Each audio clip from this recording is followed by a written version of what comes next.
The night he said it, the words didn't sound dramatic. They sounded tired, like someone putting down a heavy bag after carrying it for too long. "I can't take it anymore," my neighbor said, standing on the other side of the thin wall that separated our apartments. His voice was low, almost polite, as if he was apologizing for feeling that way.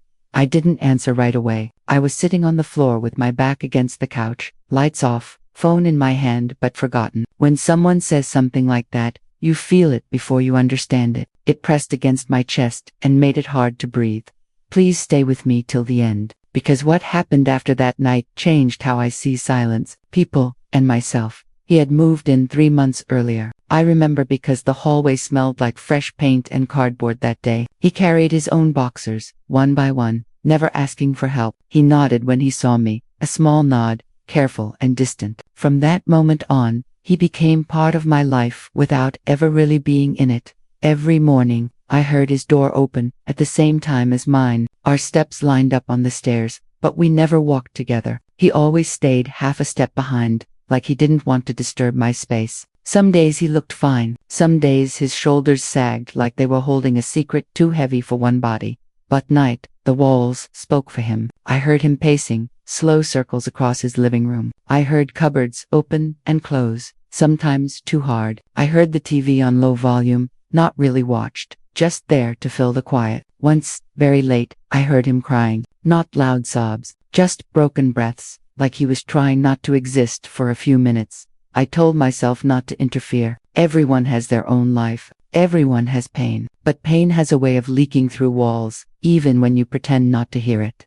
That night, it was raining, the kind of rain that doesn't storm, just falls endlessly, tapping on windows like it's counting time. I was making tea when I heard a soft knock on my door. Not urgent, not confident, just tired. When I opened it, he stood there holding nothing, no phone, no umbrella. His hair was wet, his eyes red, his mouth pressed into a line that kept shaking. For a second, he didn't speak. He just stood there, breathing, like he was making sure he was real. "I'm sorry," he said first. "I don't know why I'm here."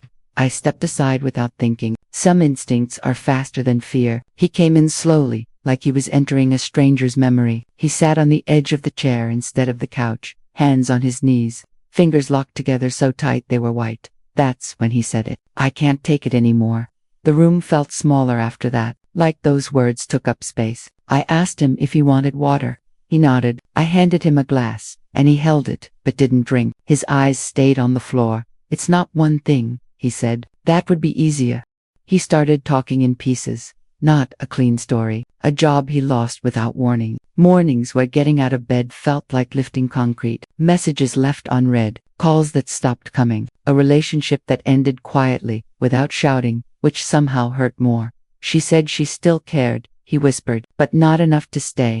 He laughed once, sharp and empty. Then he pressed his lips together like he regretted making any sound at all. He told me how he pretended to be okay in public, how he smiled at the grocery store cashier, how he joked with coworkers when he still had them, how every night, when the door closed behind him, his body just gave up. "I talk to the walls," he said. "At least they don't leave." I didn't interrupt. Some confessions break if you touch them too soon. I just sat there, listening, feeling the weight of a life I had only known through footsteps and thin walls.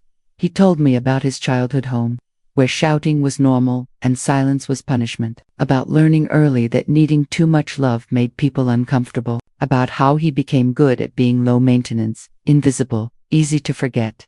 "I did everything right," he said quietly. "I didn't hurt anyone. I didn't ask for much. And I still ended up here." There was a long pause. The rain filled it. His breathing changed, slower. He stared at his hands like they belonged to someone else. "I wake up every day," he said, "and my first thought is how tired I am. Not sleepy, just tired of being me." That sentence scared me more than anything else, he said.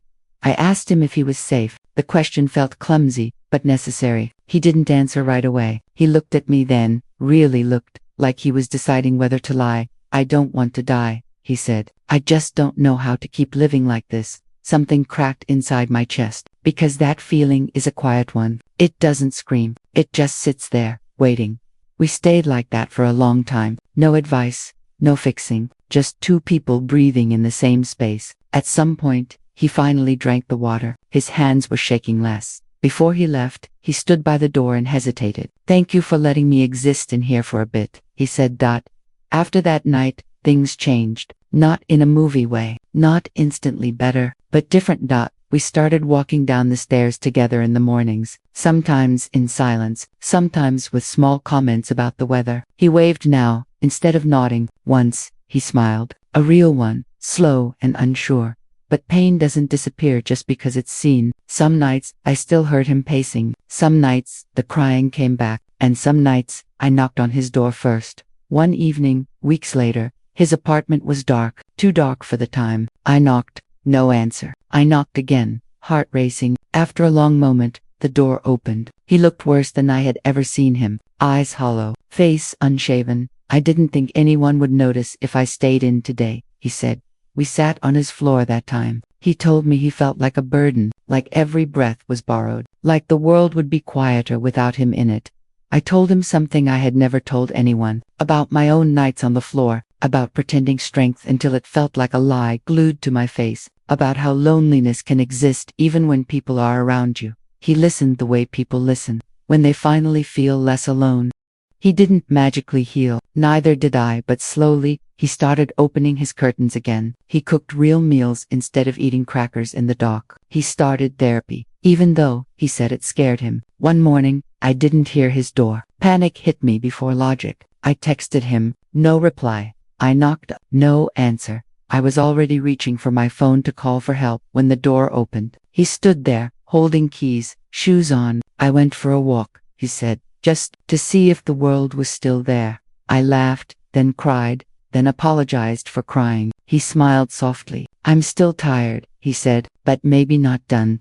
Now, months later, the walls are quieter, not because the pain is gone, but because it doesn't have to scream anymore. Sometimes we sit on the steps at night and don't talk at all, and somehow, that feels like enough. I think about that first sentence often, how close it came to being the last thing he ever said. How many people are walking around with those words stuck in their throat, waiting for someone to hear them? Silence doesn't always mean peace. Sometimes it means someone is drowning quietly. If this story stayed with you, please like, comment, or subscribe so more people don't feel alone.